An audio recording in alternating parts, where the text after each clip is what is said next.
Hello friends and welcome back to the channel for war number 9 of season 53. Only 4 wars left in the season, and we have our seasonal matchup here against GT40, who isn't currently pushing an alliance war, but still going to be a very difficult alliance to beat. Void on the team today. Viv going to have quite a few fights, and we have one fight with Venom. Let's jump right in. Starting off today on path number 1, we have a Spider-Ham here on node number 1, which we'll be using Venom for. Now, I was in a bit of a hurry to get this fight out of the way, and I actually forgot to boost for this fight. So this is a much longer fight than it would be if I had been running any sort of boost at all. And I wasn't really worried about like timing out or anything, or even worried about like the regen, stacking up, because Venom's damage, even unboosted, is still very good. And as long as we can get those bleeds going, ticking him down, get the Despair Mastery going for any regions that pop through while I'm too close to him, it's going to be fine. You know, Venom, obviously a very hard counter to Spider-Ham almost anywhere. So yeah, after this fight ended, I actually had to go help my youngest with something, and then I had to come back and do the rest of my fight. So he came down, I think, like right before I clicked start on the fight, and then by the time I was in the fight, I was like, oh crap, I forgot to actually like run my boosts here. And yeah, so yeah, the moral of the story is make sure that you are free of distractions before you start clicking on your war fights, because this could have cost me if it were, any other fight other than like, a very hard counter here. I think I took some power sting damage there. Not really worried about that at all, because this is the only fight that Venom has in this war. I'm not sure why I didn't use my striker there. Went for the heavy, and the bleeds finish him off. Alright, moving on, we have a HAVOK here on node 10 that we'll be using Viv for, because she can get her openings without relying on parry, and she doesn't have debuffs for the tactic. I did turn off the Resonate Mastery, which you really want to do for this node in particular. Now, I do give up my second death of the season on this fight, and we'll talk about that here shortly. And it is almost entirely on me, as you'll see. Now, at the start of the fight here, I'm playing this fight pretty well, to be honest. Like, we're going for the Special 3 again, because HAVOK's energy resistance is really high, and if you just go Special 2, Special 1 without running ouchies, you're not really guaranteed to finish him off in just that rotation. So the Fury helping your damage output, I think, is pretty necessary for this fight. Now, what ends up happening here that causes my death is I have a parry fail, or a phase, I guess, fails. And rather than reset myself, I lose my heal block, and rather than reset myself by like baiting a heavy or whatever, I instead just, kind of panic a little bit and fire off a Special 1, which triggers a miss, and then he gets the power gain, and then he destroys me with a Special 3. So again, like, the parry fail, it didn't feel like that was on me, but failing to recover from that mistake is definitely on me. So we're going to fire off this Special 2 here, feeling very confident at this point, playing well, managing everything well, but as usual, it's one mistake that kind of does me in. So right here, I'm going to miss the parry, take a full combo, and then instead of finishing my combo, I go right into the Special 1, trying to just end the fight.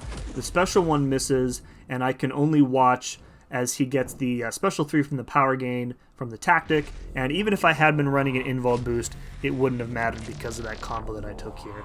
And there we go, SP3, and I am dead. So again, that's really on me. If I had just finished my combo, or backed off and waited for the power gain to finish, it's likely that I would have survived there. So, other than the failed phase, that death is entirely on me. So we go back in, heal up, and obviously no need for the Special 3 now, because he's pretty much dead. We'll just go straight for the Special 2 here, and then finish off the fight after that. But yeah, just, I don't really have much else to say about that. It was a mistake that I could have prevented if I had been paying a little bit more attention, but it is what it is. So yeah, second death this season, both of them with Viv, and that one I can't even say that I would have survived with like a rank 3 Viv. So it is what it is. One more phase and combo, and down he goes. All right, moving on. We are on path 1 in section 2. We have a Kindred here up on node 19 that we'll be taking with Void. I had my options to use pretty much anyone here. I could have used somebody like Spider-Ham too, or whoever, but any opportunity to use Void, I'm pretty much going to take it here.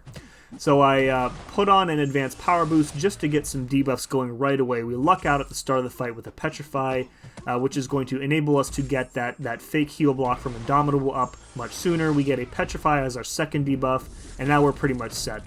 Pushing him to the special 2 just because we had the opportunity to do so. Punish it to stop the infestation gain or whatever it's called. And I think we have a chance here to push him to a special 2 again, which is great. Gotta watch that stun immunity for sure against Kindred. Punish the special 2 again. He is close to triggering the Nightmare Outbreak. Have the stuff paused for now. Baiting out this special 1. Punishing it here. Saving our special attack for when the root triggers here. Pushing him to special 1 again. If we can get him to throw one more, I think we can stave off infestation. Trigger the root, and we have the special attack saved. And that pretty much as clean as it gets with Kindred. Pretty happy with that one. Alright, next up we have a Sinister on node 28 with Buffet over time. You really want a robot here, of course, because it is Sinister, and you want a robot who is ideally immune to Nullify. So Viv or Omega Sentinel are your 2 best counters for this specific matchup. And you can safely bait out multiple special 1s, of course, being that Viv is a robot. She's not going to get degen from him sending back those damaging debuffs on you.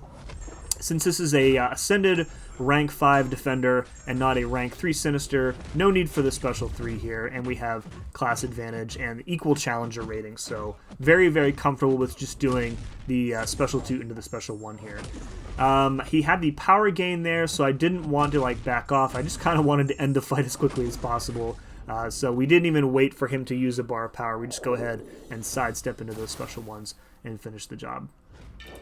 Alright, next up we're on the first mini-boss island. We have a node 38 man thing here. I think this is the 3rd, maybe the 4th time I've taken this fight with Viv this season. I do think I'm getting better at it, getting more comfortable with adding additional phase heavies to put that ebb and flow knockdown node on cooldown more often, which is just going to speed up the fight a little bit.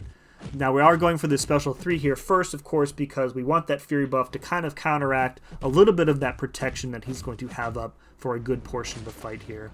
With right back at it, he's going to be going debuff immune quite frequently.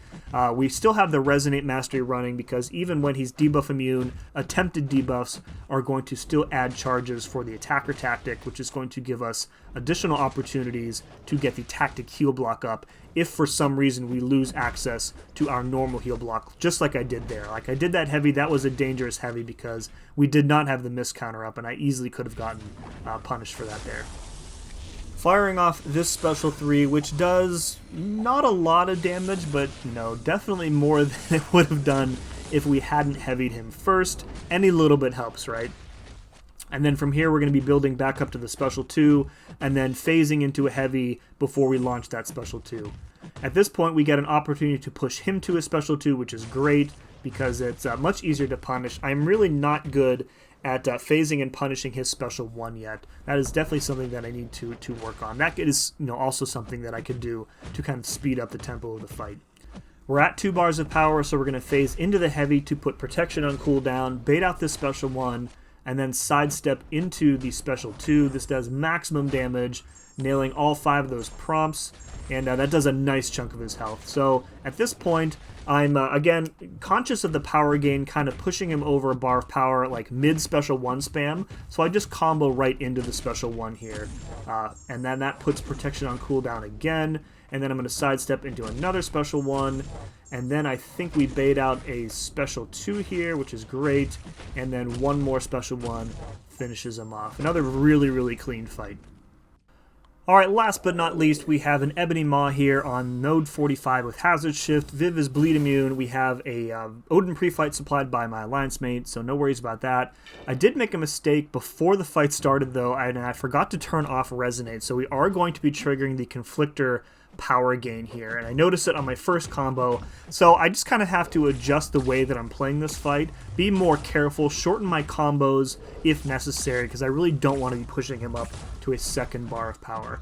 Now, I think there might be a bug on this fight, because the armor break from the Crumbling Armor node ends up triggering Ma's mission for nullifying a buff, because it removes one of my armor up buffs, and I do get the degen triggered here, which is, again, I don't know if it's a bug. It's a frustrating interaction because armor breaks aren't technically nullifies, and even if they are, like, Viva's nullify immune, so I'm not really sure what the intended interaction is there.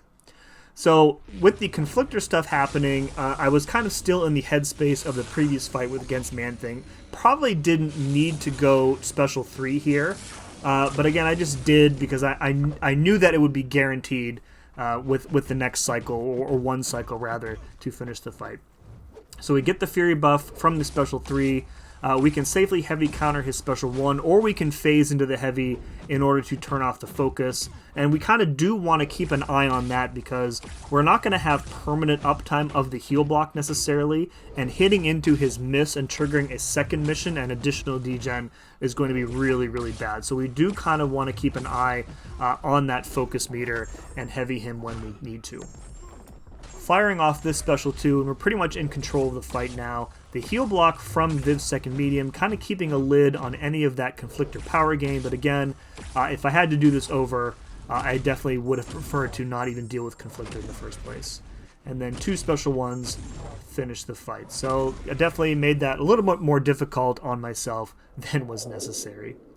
Unfortunately, we did not come away with the win in this one. 6 kills for me, 1 death, my second of the season, and our record falls to an even 4-4 on the season. This is a pretty rough spot for us to be in, even with that canceled war, which I talked about in the previous video. So definitely something's got to give with these last couple wars remaining in the season. So we'll see what happens. If you enjoyed this, and I hope you did, please let me know in the comments below. And as always, thank you very much for watching. See you next time.